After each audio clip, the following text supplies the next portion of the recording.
SFAF Sportsman, it's Lamont. We back, another podcast episode. And we got to talk about this situation as we start the 2022-23 NBA season. Boston Celtics head coach Ime Udoka suspended for the entire year. I mean, if you don't know about this particular situation, you've been living under a rock. But Ime Udoka was suspended for the entire season after it was discovered by Boston Celtic brass that he had an affair with a staffer. And now when details initially came out about this particular situation, the first thing everyone assumed was, hold on, a year-long suspension for just an affair in the NBA? We're talking about in the NBA, an affair. You know, most people assume maybe 10 games, 20 games, something like that. But for him to be suspended for an entire season, many surmise that there had to be more to this story than meets the eye. So gradually over time, as with many of these stories, as much as the Boston Celtics wanted to keep this story under wraps, they wanted to keep the names of the people involved private, things got leaked and details got found out. And some of the details that got found out are very alarming. But I think the most alarming thing about this particular story is how the media is not disclosing the truth on what's really going on. It seems like there's, once again, whether it's ESPN, whether it's Fox, doesn't matter. It seems like people are trying to steer and push the negative, that Ime Udoka is the villain and that the woman involved in the affair is now the victim. And I think that's the angle that's getting pushed. That's what I don't like. So, you know, here at FYF Sports, we are here to kind of disclose to everyone the real facts of what's going on. But we're going to start from the beginning. We're going to go over some things that everyone may or may not know. And then we're going to slowly go into some of the truths that the media isn't talking about. So we know that Ime Udoka and his mistress were allegedly caught having an affair. But how they were caught? Well, they were caught, and this has been confirmed. They were caught because the woman who is the wife of one of the Boston Celtics vice presidents discovered that there was an affair going on because he listened in to a phone call on a Ring doorbell cam when she was talking to Udoka on her front porch. And so he was listening in. He got all the details. He kind of put two and two together. He figured out something was going on. He even himself hired a private investigator to kind of figure out what was going on. And he figured out that there was something fishy going on with his wife and Boston Celtics head coach, Ime Udoka. Now, this is where the entire story gets messy.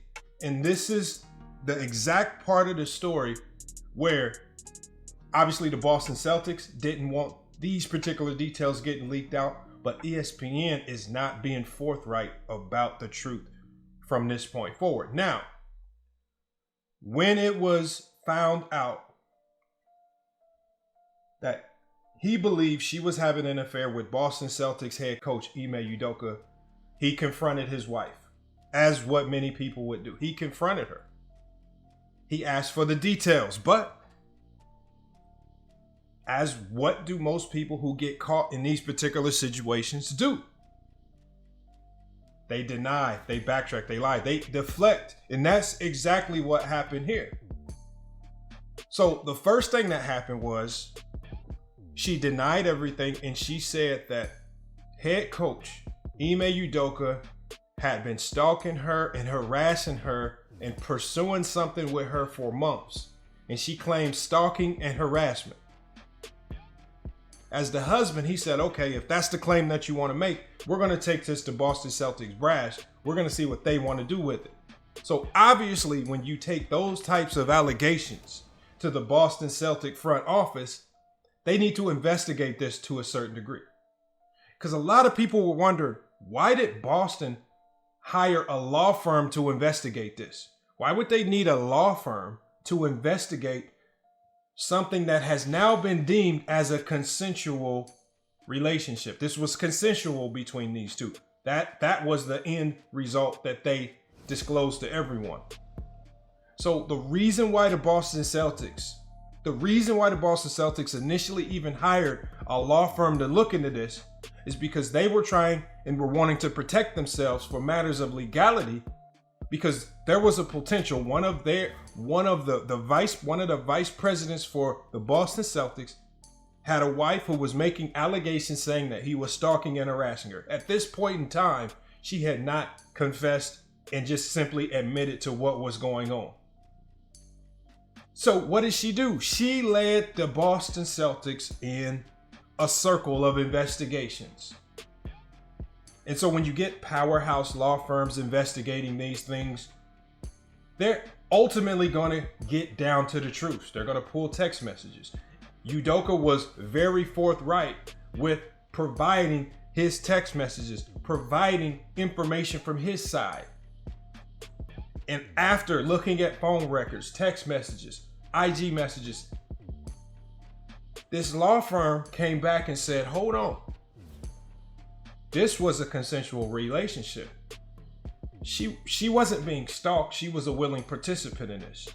She wasn't being harassed. She was also sending racy messages back and forth with Udoka. Albeit inappropriate, yes, especially within the workplace, they both actively participated in this behavior.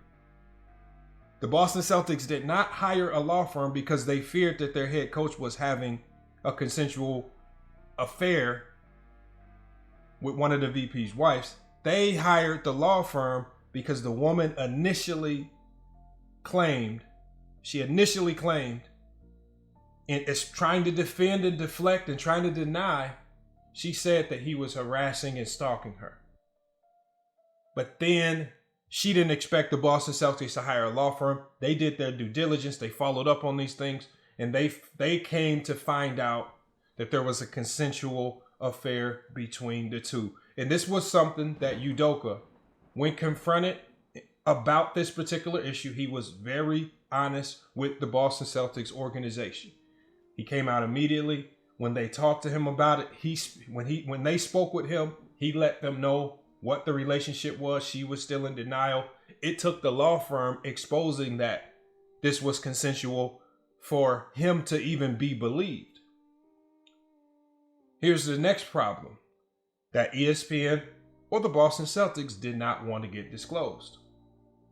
Now you have a vice president who's extremely pissed off because you cannot proceed business as usual after a law firm discovers that the VP's wife is now having an affair with the head coach. This is now an entirely messy situation. It's an internal situation, but it's extremely toxic and messy. And we've seen what these types of situations can do to teams when it just involves teammates and maybe some woman or some IG model or something that two players are fighting over. It can literally tear teams apart from the inside out. Now imagine if you have two of the leaders of your organization going through this type of thing, and this toxicity is going to be running throughout the whole team for the whole season. So the Boston Celtics were in a point where something had to be done. Something serious had to be done. Now the determination of, okay, how serious does the punishment need to be? Right? Udoka coming off a really good season. You're talking about coming off a season where no one predicted the Celtics to even get to the Eastern Conference Finals. They get to the NBA Finals. They have the best defense in the league. And he's found a way to get the two young stars to coexist when this puzzle really couldn't be solved by anyone else. But now they have a new problem on their hand. The head coach that led them to all of this is in hot water because of this situation that he created. Now, what makes this, or what magnifies this situation by 10 or 20? Because this was something that could have been kept in-house and handled privately behind closed doors. Maybe he takes a leave of absence or something like that. But why did they have to? A lot of people always are asking this question. Why did the Celtics come out publicly and speak on this matter publicly? right? Stephen A. Smith was very upset that they came out publicly and talked about Udoka being accountable in this situation, but the Celtics never released the names of the woman, right? Kendrick Perkins asked, what happened to the woman? Was she fired? Was she removed from her position? Is she going to get punished or penalized? The Celtics said, no, Udoka is the only one getting penalized. And now people are asking questions. Hold on. How is Udoka a willing participant in a consensual relationship facing the harshest suspension, yet the other party walks away sky-free? This is why the VP, whose wife cheated on him, is now disgruntled. Now, obviously, sources that I've spoken to about this, I can't really disclose names or where I get this information. But this information was also alluded to by Matt Barnes, and we'll go over what Matt Barnes said. And Matt Barnes even couldn't disclose this part of it because if it gets leaked, it gets leaked. I won't be the one to leak it. I'm not going to disclose names. But basically, the VP of the Boston Celtics is now a scorned lover. He's a scorned lover. He wants Udoka fired. He wants Udoka removed. And now he is threatening to tell every media outlet, TMZ, ESPN, TMZ Sports, he's threatening to take his story to every media outlet and expose what the Boston Celtics have going on in their organization if they don't capitulate to his demands of immediately firing Ime Udoka. Now, the Boston Celtics, pit with this dilemma, have to make a decision. We have a VP who obviously you cannot fire him. He's disgruntled, right? Probably not handling the situation in the most professional manner because he's bringing a ton of emotions into the workplace, but he does have a right to be pissed. And pissed he is, but now he's threatening to take this story to bigger publications. And this is the last thing an NBA team needs going into training camp, going into starting their season. The last thing they need is TMZ down their back with some racy story about something going on internally with the coach and the staffer. It just wouldn't be good. So the Celtics made the decision, let us just be the first ones to break the news. If we're the first ones to break the news, who cares if TMZ talks about it? We talked about it first. We put it out there. You guys do with it what you want, and we've doled out a punishment. But because they were forced with coming out publicly with this information, it put them in a very peculiar situation. And so from what I've been told, the initial thought was to suspend Udoka indefinitely through training camp, through preseason, and then look to bring him back early in the regular season. But as this story grew legs and more people started to speculate on this story to the point where even on ESPN, information, and this was misinformation was even leaked saying that Udoka sent the woman inappropriate comments, which was a lie. This was proven by not just the law firm that the Celtics hired, but also the private investigator that the VP hired to look into the situation. This was a lie. Every comment and every action in this particular affair was consensual. Any inappropriate message that he sent to her was responded to with an equally inappropriate message in acceptance of anything that they had going on behind the scenes. This has all been confirmed. There is, for the people that are thinking that there's some level of legality involved here, or that there are other women particularly involved, or harassment or sexual misconduct, that absolutely did not happen in this case. And the funny thing is, the only person who was honest and forthright about all of the details from day one has been Ime Udoka. The other party, the woman who lied initially, who created this big stir, who created this investigation by lying, saying that she was wrong, that she was a victim. Then it was found that she lied. She faced no punishment. She didn't lose her job. The only thing that she's facing right now is a paid leave. So that's where we are right now. That's how we get here. But Celtics head coach They suspended Ime Udoka for the 2022-23 season. There have been a ton of people chiming in on this. We've seen what Malika Andrews had to say. To me, it was just extremely funny that she spoke on the situation. And when she spoke on the situation, when Stephen A. Smith asked the same questions that not just me, but Stephen A. Smith and Kendrick Perkins asked, what's going on with the woman? How is she not punished? Malika Andrews wants to make this some type of women's victim march, as if they are targeting women, and she's citing on ESPN to not blame women, when that's not what we're doing. She says we need more information before we can discuss that aspect of it. But the funny thing is, Malika Andrews, the funny thing is, I never heard you say that about the Deshaun Watson situation or any of these situations involving a man. I never heard you come out and say, well, we need more information, right? You guys never received the grand jury details. I was the only one to talk about the grand jury details and why Deshaun Watson wasn't charged criminally. You guys had information at disposal, but you guys allowed people to speak on Deshaun Watson and against his name as if he was guilty, with a lack of information that you actually had access to. Just very funny here when it comes to this unidentified woman who's now been identified. It's about protecting her and waiting till more information comes out. And we know the Boston Celtics are doing everything possible to not release any additional names, to not release any additional details with regards to the inner workings of this story. And the only thing that we can hope for is that something gets leaked to a media outlet that kind of exposes and brings some truth to this particular situation. So I think one of the things that surprised me was Matt Barnes. Matt Barnes initially came out and supported Ime Udoka. He said basically this particular type of situation, relationships between obviously players, cheerleaders, players, staff, this thing is commonplace in the NBA.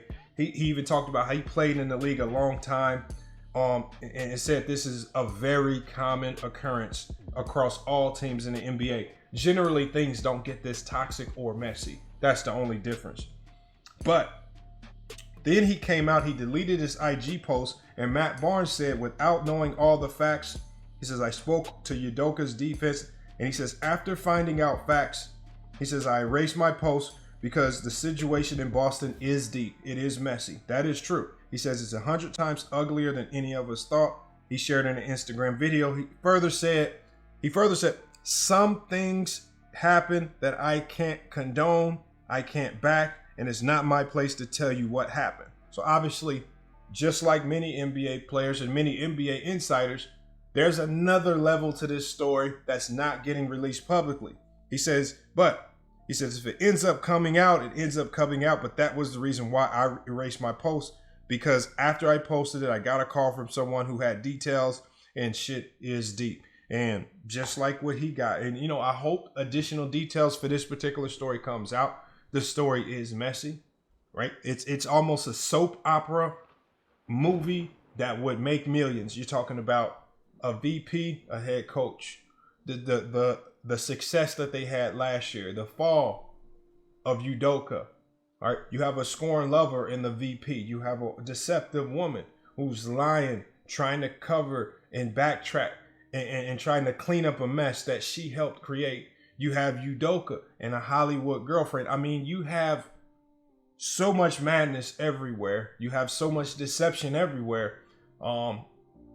This is going to end potential relationships. This is going to break up potential families.